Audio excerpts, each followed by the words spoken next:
Actuel Media jabaran flebago Mali kono ani Mali ko kan folni tan mawi aw bismillah a do ngibodu keneka bakudo waw fle san bafla ani tan duru san bafla ani mugan duru nyinaye o santan yi APDP mawbe u ka barala a santana la nyana mera ni bara chamakeli abe wala wala li soron do ngibodu ina ni dogo kuina Actuel Media nyamaya so yi makudun Salif Jagitela ni ale fiento yi min chasirilondo kosobe Salifu Jagite yere join abe wala wala li soron ni dogo ngibodu ina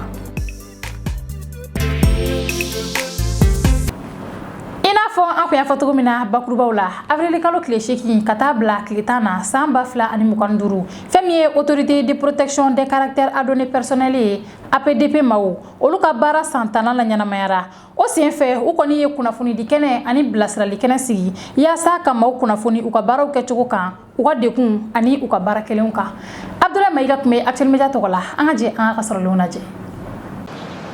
10 ans d'activité et de sensibilisation, ça mérite d'être célébré. Dans le cadre de la célébration de son 10e anniversaire, l'autorité de protection des données à caractère personnel, APDP, a organisé un colloque international sur la protection des données à caractère personnel, accompagné de panels de haut niveau réunissant des experts de renommée nationale et internationale. L'APDP fait cette année ses 10 ans. Donc cette année, nous avons voulu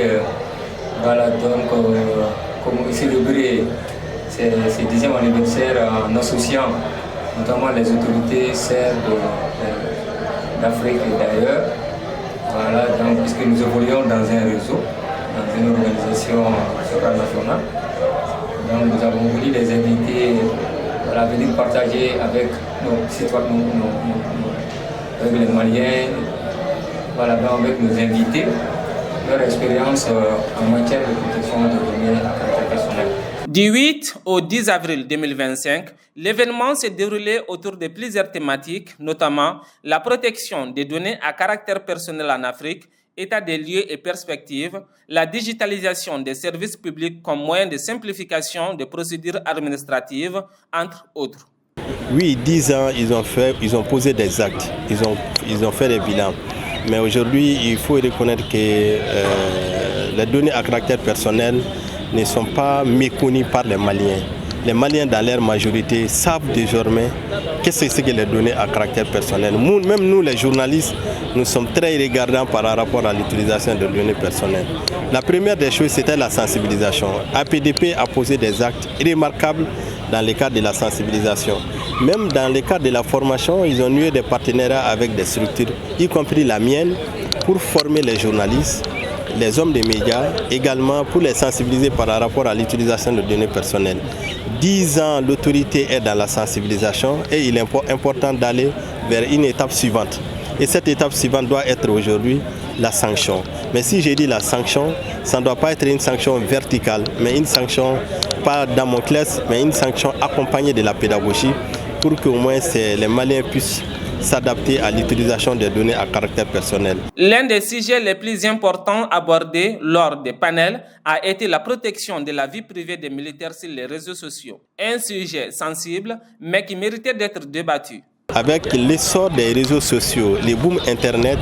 il n'y a pas une grande frontière entre vie privée et vie professionnelle. La frontière qui existe entre les deux, c'est une frontière qui est floue, y compris la vie des militaires. Auparavant, une armée qui était considérée comme l'armée discrète, une armée muette, est présente aujourd'hui sur les réseaux sociaux. Aujourd'hui, je suis chargé et honoré de modérer ces panels avec des éminentes personnalités. Dans cette thématique, j'ai voulu, à travers justement cette communication, montrer 2 ou 3 éléments principalement. Le premier, c'est de faire un rappel sur la spécificité en fait militaire, dire simplement qu'en tant que citoyens, nous avons évidemment des droits et des devoirs, mais nous sommes tenus en fait à un devoir de réserve qui est extrêmement important et qu'il faudrait observer en fait sur le champ du numérique.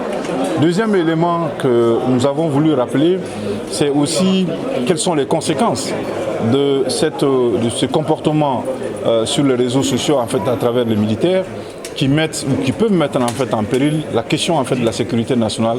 qui peuvent compromettre en fait les opérations et qui peuvent surtout compromettre leur propre vie et celle en fait de leur famille. Mais nous avons voulu aussi montrer que il faut aller en fait vers des solutions fonctionnelles. Je l'ai appelé justement vers un engagement fonctionnel. Il ne s'agit pas d'aller en fait à une schématisation de ce qui se fait ailleurs, mais basé sur nos réalités, sur nos contextes et à la fois nos contextes juridiques et nos contextes opérationnels. Comment faire en sorte que nos militaires, nous en fait de surcroît, nous pouvons avoir à la fois en fait nos libertés fondamentales, mais tout en préservant justement l'impératif en fait de sécurité nationale à travers nos comportements sur le terrain et dans nos vies de tous les jours. À l'occasion de cet anniversaire, des recommandations ont été formulées afin d'aider l'APDP à atteindre ses objectifs dans les jours et les années à venir. Le temps est toujours mitigé. On dit que beaucoup a été fait. Cependant, beaucoup reste encore. Et c'est pourquoi on va, au cours des 10 ans à venir, on va essayer d'améliorer et se perfectionner. Voilà, donc pour pouvoir relever les différents défis. L'université Kourou Kamfuga et le Centre international de conférences de Bamako ont servi de lieu pour la célébration des 10 ans de l'autorité de protection des données à caractère personnel. Cette année, les pays invités étaient le Burkina Faso, le Bénin, le Niger, le Sénégal, le Ghana, le Maroc et Madagascar. Ni ko ye Abdoulaye Maïga ka sɔrɔlenw ye APDP maaw ka baara san 10 la ɲɛnamayali kan a bɛ tile damadɔ bɔ gɛrɛntɛ o kɔni bɛ Mali ani Algérie jamana ni ɲɔgɔn cɛ o sɔrɔla Mali kelen kɔ ka Algérie jamana jalaki ko u ye Mali ka drone dɔ labin Tɛnzawatɛni dancɛ yɔrɔw la ka kɛɲɛ ni o mankanw ye fɛn min ye CEDEAO jɛkulu ye ale bɔra ka yira ni jamana fila in na k'u ka fɛɛrɛ bɛɛ lajɛlen bɛɛ kɛ yaasa ka mankan in dan sira la ka tila k'a ɲini u fɛ ko u ka sigi ka fɔ boloda cogo min na u bɛ se ka bɛn fɔ la an ka jɛ an ka Kadijatu Tarawele ka sɔrɔlenw lajɛ. Mali ni Algérie be fɔ ɲɔgɔn kɛlɛ la ni wagati na. Ni wagati la u cɛla ka gɛlɛn kosɛbɛ ka sababu kɛ Algérie Mali ka pankuru dɔ tiɲɛ n'an b'a fɔ ma ko drone. Ni ko in daminɛna marsi kalo tile 31 su ka taga bila avril kalo tile fɔlɔ la. Algérie Mali ka kɛlɛkɛ pankuru dɔ tiɲɛ ka sababu kɛ k'a sera olu ka yɔrɔ la ni kilomɛtiri 2. Avril kalo tile 6 don Mali ka jamana ɲɛmɔgɔ dɔ bɔra ka kuma k'a yira k'a fɔ ko Algérie de ye pankuru in tiɲɛ Tɛnzawatɛni Kidal marabolo fɛ. Ni wale in kɛra sababu ye Mali ye Algérie lasigi ani ka damagasi kɛ sɛbɛn dɔ la Algérie kama.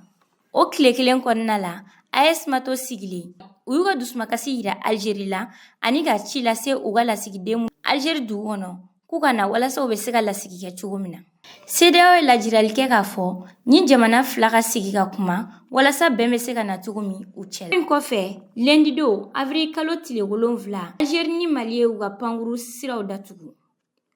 O tile kelen kɔnɔna la Algérie waleya ta ka ci lase a ka lasigiden minnu bɛ Mali la, Burkina ani Niger u ka baara bila kɛ. O hokumu kɔnɔna na Maliyɛn caman bɔra ka t'u ka dusumakasi yira avril kalo tile 8 ambassade Algérie da la. Ni bɔli in kɔfɛ dɔwɛrɛw kɛra arabadon ani sibiridon Kati ani CICB da la. Ni bɔli in kɔfɛ dɔw y'a yira k'a fɔ ko Algérie terrorisiw ye walima fitiriwalew. Hakilina jiginna ni san laban in na Mali ni Algérie ka kow gɛlɛyara kosɛbɛ k'a sababu kɛ Mali ye bɛnkan min wuli u ni ɲɔgɔn cɛ. Mali jamana ɲɛmaaw ye siga don Algérie ka tilennenya la kosɛbɛ ka d'a kan u bɛ ka bɛnbɛn wale min ta Mali kama. Salifu Jakite ni ale si o bɛ taa san 48 na fiɲɛtɔ don nka a n'a ka lojura bɛɛ cɛsiri b'a la min bɛ maa dabaliya ban kosɛbɛ. Salifu yɛrɛ a ka baara o bɛnnen don chaise de ma nka hakilija dɔ b'a la min bɛ a kɛrɛfɛmaw yɛrɛ dabaliya ban kosɛbɛ k'a ta sɔgɔmadafɛla la ka se wulafɛla ma fɛn min ye Salifu ye a b'i cɛsiri kosɛbɛ yaasa ka se k'a ka denbaya dahirimɛ sɔrɔ. An ka jɛ an ka nana Kadija Kone ka sɔrɔlenw lajɛ. Ka traitement sugu bɛɛ lajɛlen kɛ ɲɛ in na ɲɛ ma sɔn Salifu ɲɛ datugu cogo filɛ nin n'o tɛ ani ɲɛ fiye ma wolo ni maa ma sa ko bɛ juru b'i la. Salifu Jakite ni ale si bɛ san 48 na ala y'ale lajarabi ni lujurabana ye a ɲɛ la o n'a ta bɛɛ a ma sɔn k'i sigi k'i bolo fila da a sen kan. A ka baara o bɛnnen don chaise siri ma. Ni y'a san damadama ye Salifu ɲɛ fila minɛn'a la ka sabu kɛ kɛlɛ dɔ ye o min y'a ka diɲɛnatigɛ dafiri nka a n'a ka lojura bɛɛ a b'i jija a yɛrɛ ye walasa a kana siri mɔgɔ la. Diɲɛ don o don nɛgɛ kanɲɛ 9 waati a b'i sɛnsɛn ka se a ka baarayɔrɔ la ni o ye chaise siriyɔrɔ ye Lafiyabugu ani a ka bere ani chaise sirita minnu bɛ a bolo ale yɛrɛ ka fɔ la nin baara in ye ala sɔn de ye. A baara bɛnnen don chaise dilan de ma. N bɛ dɛbɛma dilan an bɛ manama dilan wa n bɛ chaise siri na depuis 2000 o komi yanni ɲɛ in ka kɛ tan n tun bɛ commerce de kɛ wa depuis ɲɛ in kɛra tan nɔ n ye chaise siri de maa kalan kɛ mɔgɔ fɛ ala yɛrɛ de y'a dɔnniya diyan n sera ka s'a la wa depuis n sera la n ma se ka yɔrɔ de dayɛlɛ fɔlɔ a ye ma bange n'a ye parce que n tun bɛ commerce de kɛ ɲɛ fila bɛ tunga n ye madrasa kɛ fo ka tila entre 99 kɔnɔna na ala y'a kɛ ni dɔ de tora ɲɔgɔn na o de n ci ɲɛ na depuis que ɲɛ in ma se ka sɔn n ye fan bɛɛ kɛ n'a ye n ye fan bɛɛ yaala n'a ye a ma sɔn. Ka tile bɛɛ kɛ ka chaise siri fo ka taa se den 15 ma tile kɔnɔ o b'a to a ka se k'a ka denbaya dahirimɛ sɔrɔ min ye a muso ye o bɛ baaramisɛnninw kɛ yaasa ka se k'a boloma dɛmɛ. A kɔni ma a kabila in furu a ma dɛsɛ nkɔrɔ kɔni tiɲɛ yɛrɛ la kabako kɔni don hali yan nɔ yɛrɛ mɔgɔw b'a fɔ ko a ɲɛ bɛ dɔ la hali so yan a tɛ fili yɔrɔ si ma ka taga a yɛrɛ b'a ka ji bɔ a yɛrɛ ka ta ka don n'a ye ɲɛgɛn na fɛn bɛɛ ne yɛrɛ ni n'a nana su fɛ yɛrɛ ne tɛ ci kɛ bilen ale de bɛ ne ka ci bɛɛ kɛ sa ni mɔgɔ tɛ ale de bɛ ne koliji fɛnɛ bɔ safunɛminɛn ta ka taa bila ye ayi a ka degun foyi ma se ma an kɔni bɛ ala tanu kɔni tiɲɛ yɛrɛ la a ma dɛsɛ fosi kɔni na ani don min na ni wari ma sɔrɔ ne kɔni fɛnɛ bɛ dɔ bɔ kɛ an b'o la ka nasɔngɔ bɔ ni furakɛli ni bana ko bɛ yen nɔ cɛ kan ka fɛn fɛn k'a muso kɔni a b'a kɛ tiɲɛ yɛrɛ la a b'a kɛ ne ma degun foyi sɔrɔ a la fo n'a kɛra a ka déplacement kɔni an kɔni bɛ dɔ kɛ passeport la yan moto taxi ta n'an ye moto kɔni sɔrɔ kɔni lala ne yɛrɛ bɛ taa bila ka taa. Salifu yɛrɛ ma bange ni nin lujura in ye nka a y'a sɔrɔ k'a si to san 21 de la a tɛnɛmuso ale bɛ ɲɛfɔli k'an ye kabini a daminɛ. Don dɔ an sigilen tora a nana a y'a sɔrɔ an bɛ ka télé lajɛ du kɛnɛ ma kuran mɛnɛlen don a nana ko k'ale ɲɛ tɛ foyi la ko yɔrɔ bɛɛ ye dibi ale ɲɛ kɔrɔ bon mɔgɔw y'a kɛ manamanakan ye sisan a bɛ bɔ n'a ye sira minɛ sisan k'a bɛ taa yɔrɔ min na sa n'a farila min kun dɔ yɛrɛ de la ka tɛgɛ mɛn n'a tulo kɔrɔ a nana ka na t'u la sa a ye boliboli kɛ ni ɲɛ in ye ka traitement sugu bɛɛ lajɛlen kɛ ɲɛ in na ɲɛ ma sɔn Salifu ɲɛ datugu cogo filɛ nin n'o tɛ ani ɲɛ fiye ma wolo ala baara tɛ mɔgɔ n'i y'i yɛrɛ to bana bolo i bɛ kɛ fugari ye mais n'i y'a yira ala de ye bana in da ne bɔgɔ la ni ɲɛ datugura yɛlɛn cogo tɛ ne ɲɛ la ne kan ka fɛn min kɛ n yɛrɛ n bɛ se k'an dahirimɛ sɔrɔ n'i ma se k'o kɛ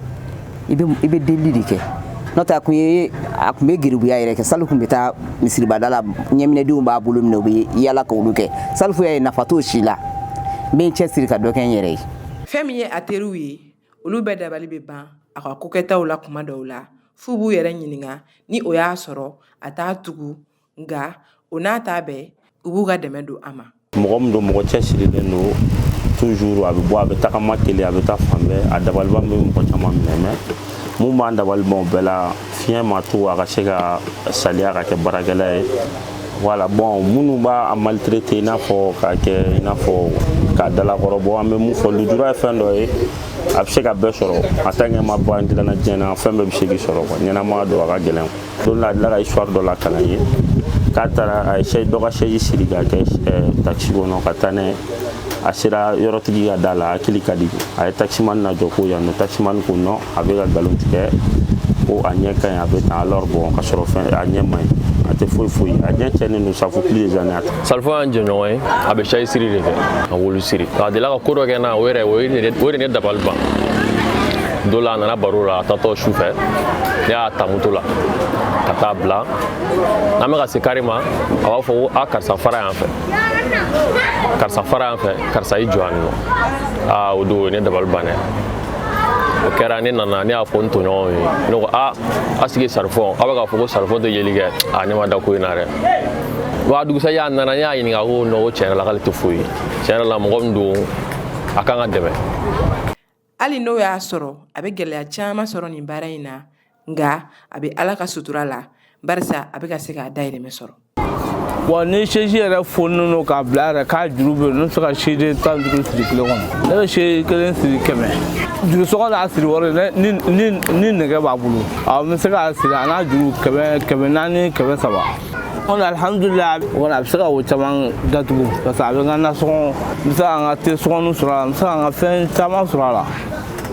la bon n tun bɛ na ni chaise ye n b'a feere o tun bɛ n ka chaise suɲɛ ani n ka chaise mɔnɛ juru dugu kɛra n fana ko a ma n ko n tɛ se ka na ni manajuru ye bilen n tɛ se ka na sisi parce que n'a ko bɛ ten ni min mago b'a la I bɛ wari di n bɛ taa ta ka na d'i ma.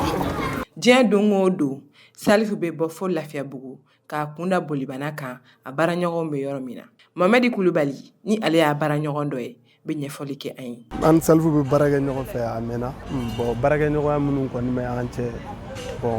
a ka yɔrɔ ka jan yan na ni baaraw b'a bolo a kɛra baara sugu sugu a kɔni bɛ se an ma yan voilà o kɛra réparation ye o kɛra minɛn kura sanni ka taa di mɔgɔ ma o ka taa sɔrɔ voilà an n'a ka baarakɛɲɔgɔnya bɛ ten déplacement yɛrɛ ka gɛlɛn ma mais a kɔni cɛsirilen don bon a bɛna matériel san an bolo yan bon a bɛ t'u siri a ka yɔrɔ la ne yɛrɛ ye ko dɔn ka sɔrɔ ani ne bɛ ka levier de bɛ baara kɛ tiɲɛ yɛrɛ la Salifu ye mɔgɔ cɛsirilenba de ne yɛrɛ dabali bɛ ba la parce que hali yan nali ma nɔgɔ a ma I m'a faamu mais o bɛɛ la fɛn fɛn kɔni mana kɛ a b'a jija ka se yan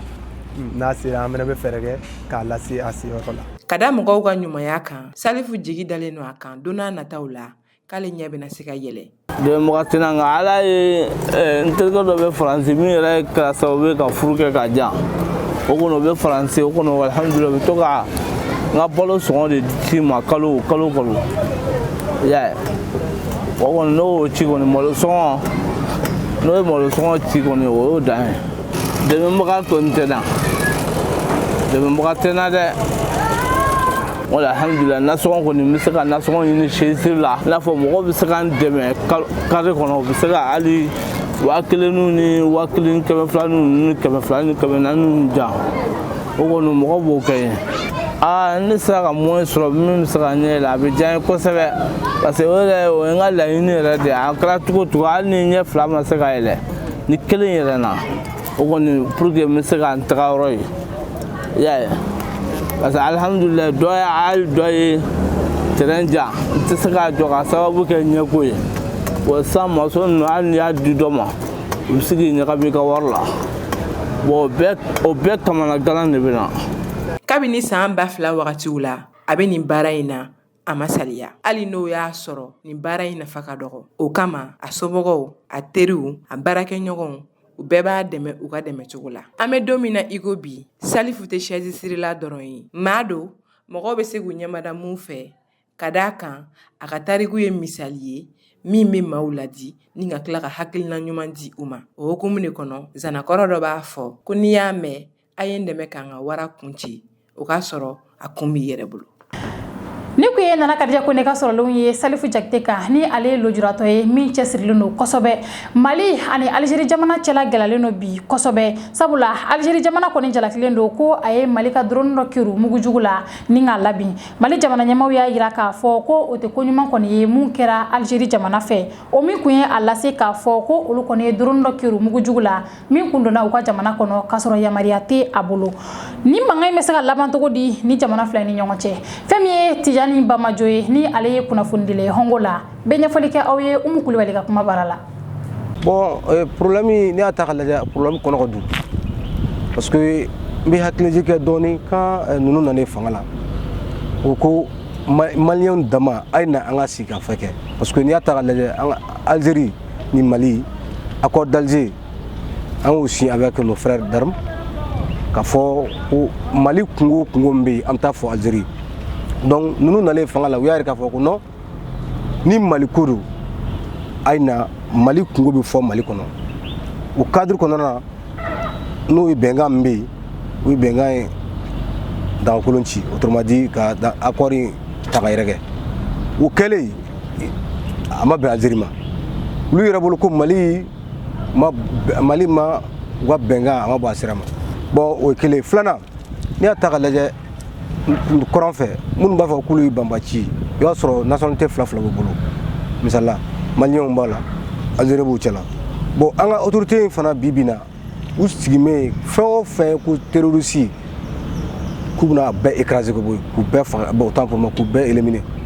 donc ni ma ye k'i banbaci kɛlɛ kɔ Mali ni Algérie frontière jamana de donc jugu e bɛ ka jugu ci jugu fana bɛ ka ci donc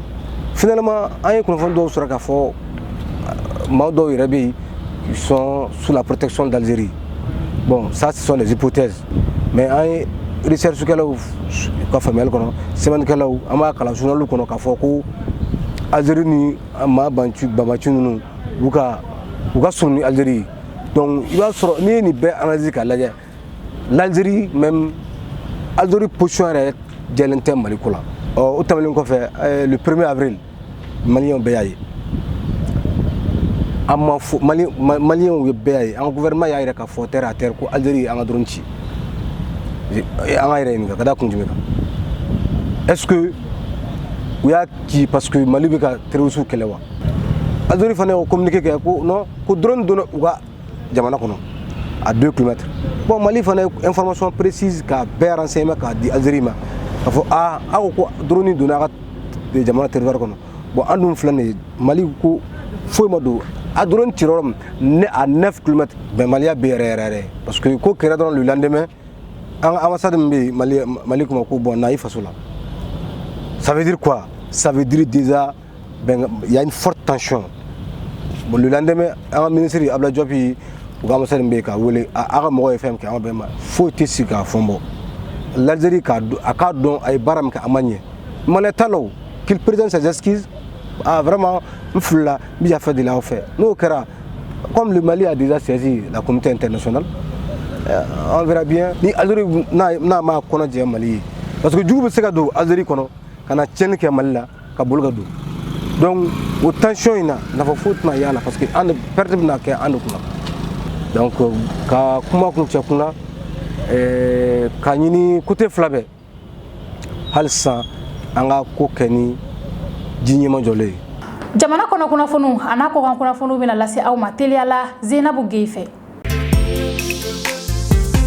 Festival Parole Hip Hop tago 11 Kolobakari la Jumado avril kalo tile 11 san 2025 Mali Musée National la ni ɲɛnajɛ mi daminɛ ka ta avril kalo tile 10 ka taa bila a tile 25 ma san 2025 Bamako ani Mali dugu dɔw la ɲinɛ babu bɛ tali kɛ kunnafoni yɛlɛmani kan ni ɲɛnajɛ ɲɛsinnen bɛ dugu ka ladala kow yiriwali ma Mali fan bɛɛ ka yɔrɔ di Mali kamelenu ma u k'u ka seko ani u ka dɔnko jira ni tago 11 ye Culture Mali 2025 projet dɔw ye n'a defaya bi ministre min ka baara ɲɛsinnen don seko ani dɔnko kow ɲɛnɛbɔli ma Mamou Dafi. Bɛnkan dɔ tara Guinée kalata taabolo la ministre min ɲɛsinnen bɛ marako ani marabolo kow ɲɛnɛbɔli ma o sugantira min bɛna kalataw laban labɛn o lase kɛra kunnafonidilaw ka lajɛ dɔ senfɛ min kɛra avril kalo tile 9 san 2025 Zeinabu Ture fɛ ni o ye jamana politiki ko ni kalata ɲɛmaa ye o b'a jira ko minisiriso in bɛna sɛrɛ sunba kalataw lajɛba fana kɔlɔsi min bolodara ka kɛ septembre kalo tile 21 san 2025 la ni yɛlɛmani bɛna ɲiningaliw lawuli kalata taabolo la Guinée jamana na.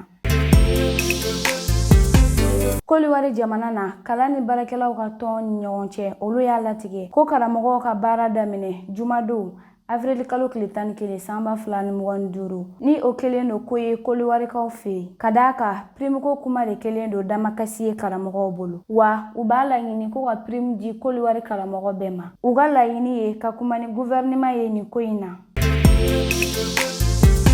Kɛmɛ sarada la Chine jamana ye taxi 125 sarali kɛ fɛnw kan minnu bɛna ka bɔ Amérique jamana na ka kɛ ni Washington ka tarifu yɛlɛni ye jagokɛlaw kan Chinois ka tarifu commission y'a jira Jumado ko tarifu mun bɛ Amerikikaw ka fɛnw kan kɛmɛ sarada la ko bi taa i jɔ 125 ma o kunnafoni y'i sinsin kan ko fɛn mun bɛna ka bɔ Ameriki olu tɛna yɔrɔ sɔrɔ suguw la ni nin tarifu kofɔlen ye wa ni Ameriki ye tarifu wɛrɛw ta Chinois ka fɛnw kan Chinois tɛna o jateminɛ.